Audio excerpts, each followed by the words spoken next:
Journalist అంటే బండి మీద ప్రెస్ అని రాసుకు తిరిగే వాళ్ళేనా? జర్నలిస్ట్ అంటే మైకులతో తిరిగే పిచ్చి వాళ్ళ? ఎన్నో జోకులు, మరెన్నో అవమానాలు. మరి నిజమైన జర్నలిస్టుల్ని మనం పట్టించుకున్నది ఎప్పుడు? ఓ యూట్యూబ్ జర్నలిస్టా అని తేలిగ్గా తీసి పడేస్తాం. వాళ్ళలోనూ ప్రజల కోసం పనిచేసే మనిషి ఉన్నాడని గుర్తించవు. నిజాల్ని బయట పెట్టినందుకు జర్నలిస్ట్ హత్య, అవినీతిని బయటికి లాగినందుకు గుండెను బయటికి తీశారు.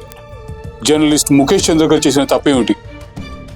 120 కోట్ల రూపాయల అవినీతిని బయట పెట్టడమేనా నిజాయితీ గల జర్నలిజం, నిర్భయమైన జర్నలిజం అని కలవరించే మనం ఇప్పుడేం చేయాలి?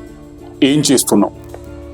జర్నలిజం అంటే ప్రజల పక్షాన నిలబడడం, పేదల గొంతుగా మారడం, వ్యవస్థలోని లోపాలని ప్రశ్నించి సరిచేసేందుకు ప్రయత్నించడం. మావోయిస్టుల కంచుకోటైన ఛత్తీస్గఢ్లోని బస్తర్లో సాహసోపేతంగా తన పనిని చేశాడు అతను. మావోల తప్పులను ఎత్తి చూపడానికి కూడా వెనుకాడలేదు. ఆదివాసీల మీద పోలీసుల ఆగడాలను సహించలేదు. మైకు పట్టుకొని అడవుల్లో తిరిగాడు. రాజకీయ నాయకులను నిలదీశాడు. ఏ నేషనల్ మీడియా అండలేకుండానే ధైర్యంగా రిపోర్టింగ్ చేశాడు. ఫలితం అతన్ని చంపి గుండెను బయటికి తీశారు. కాలేయం 4 ముక్కలు చేశారు. 5 చోట్ల పక్కటెముకలు విరిగేలా హింసించారు. తలలో 15 చోట్ల ఎముకలు విరిగిపోయాయి. ఇదంతా ఎందుకో తెలుసా?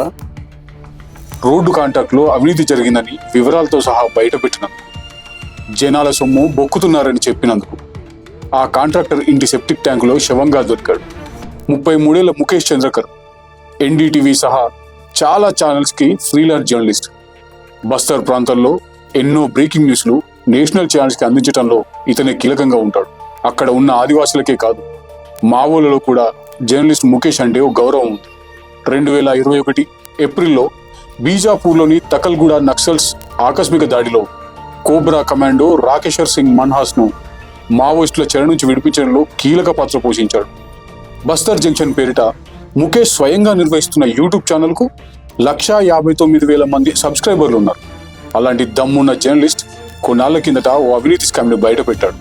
గంగలూరు నుంచి హీరోలి వరకు 50 కోట్ల రూపాయలతో చేపట్టిన రోడ్డు నిర్మాణ ప్రాజెక్టు అంచనాలను ఏకంగా 120 కోట్లకు పెంచడంలో జరిగిన అవినీతిని బయటకు తీశాడు. అంత డబ్బు బొక్కినా కూడా నాసిరకం రోడ్డు వేశారని దానికి సంబంధించిన ఆధారాలు బయటపెట్టాడు. దీనంతటికీ కారణమైన కాంట్రాక్టర్ సురేష్ చంద్రకర్ని, అతనికి సహకరించిన రాజకీయ పెద్దల్ని కూడా ఇరికించాడు. బస్తర్ ప్రాంతంలో కాంట్రాక్టర్ సురేష్ చంద్రకర్పై అనేక అవినీతి ఆరోపణలున్నాయి. తనకున్న లాబీని ఉపయోగించుకొని పనులు దక్కించుకుంటాడని, లాభాల కోసం అవినీతికి పాల్పడతాడనే ప్రచారం ఉంది.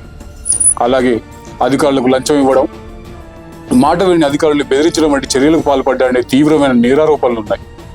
ఈ కథనాలతో అలర్ట్ అయిన ప్రభుత్వం సురేష్ చంద్రకర్ చేసిన అన్ని ప్రాజెక్టులు, కార్యకలాపాలపై రాష్ట్ర ప్రభుత్వం విచారణకు ఆదేశించింది. అధికారులు భయపడ్డారు. ఎమ్మెల్యేలు, మంత్రులు తలపట్టుకున్నారు. ఇక్కడ ముఖేష్ ఉంటే తమ ఆటలు సాగవని అర్థమైంది కాంట్రాక్టర్ సురేష్ చంద్రకర్కి. సెటిల్మెంట్ మాట్లాడుకుందాం రమ్మంటూ ముఖేష్కి కబురు పెట్టాడు. ముఖేష్ ఒప్పుకోలేదు. నన్ను మాత్రమే అంటున్నావు? నా పైన ఉన్న వాళ్ళంతా నాతో ఇలా చేయించారు. వాళ్ళ వివరాలు ఇస్తాను, అందరినీ బయటపెట్టు. నేను ఒక్కరిని అన్యాయం అయిపోవాలా? అందరి పని పట్టాలి కదా అని తన తమ్ముడు రితేష్ చంద్రకర్తో ఇంకో కబురు పంపాడు. ఇక్కడ ముఖేష్ మోసపోయాడు. ఒక్క కాంట్రాక్టర్ని, ఒక్క ఎమ్మెల్యేనే పట్టిస్తే పరిస్థితి మారదు. వీళ్ళతో సహా అవినీతి బయటికి తీద్దాం అనుకుంటూ సురేష్ చంద్రకర్ ఇంటికి వెళ్ళాడు. మళ్ళీ తిరిగి రాలేదు. మొబైల్ నంబర్ ట్రాక్ చేసి కాంట్రాక్టర్ సురేష్ చంద్రకర్ చెందిన స్థలాన్ని చేరుకున్నారు పోలీసులు. అతను అక్కడ బంధించి ఉంటారేమో అనుకుంటూ వెతుకులాట మొదలుపెట్టిన పోలీసులకు అక్కడే ఉన్న సెప్టిక్ ట్యాంకులో ముఖేష్ శరీరం కనిపించింది. కాంట్రాక్టర్ సురేష్కి సంబంధించిన స్థలంలోనే ముఖేష్ చంద్రకర్ మృతదేహం లభ్యం కావడంతో అతన్నే ఈ హత్య కేసులో ప్రధాన నిందితుడిగా గుర్తించారు. సురేష్ చంద్రకర్ సోదరులు రితేష్ చంద్రకర్, దినేష్ చంద్రకర్, సూపర్వైజర్ మహేంద్ర, రామ్ టేకేలను ఇప్పటికే పోలీసులు అరెస్ట్ చేశారు. రితేష్ను రాయ్పూర్లో, దినేష్, మహేంద్రలను బీజాపూర్లో అరెస్ట్ చేశారు.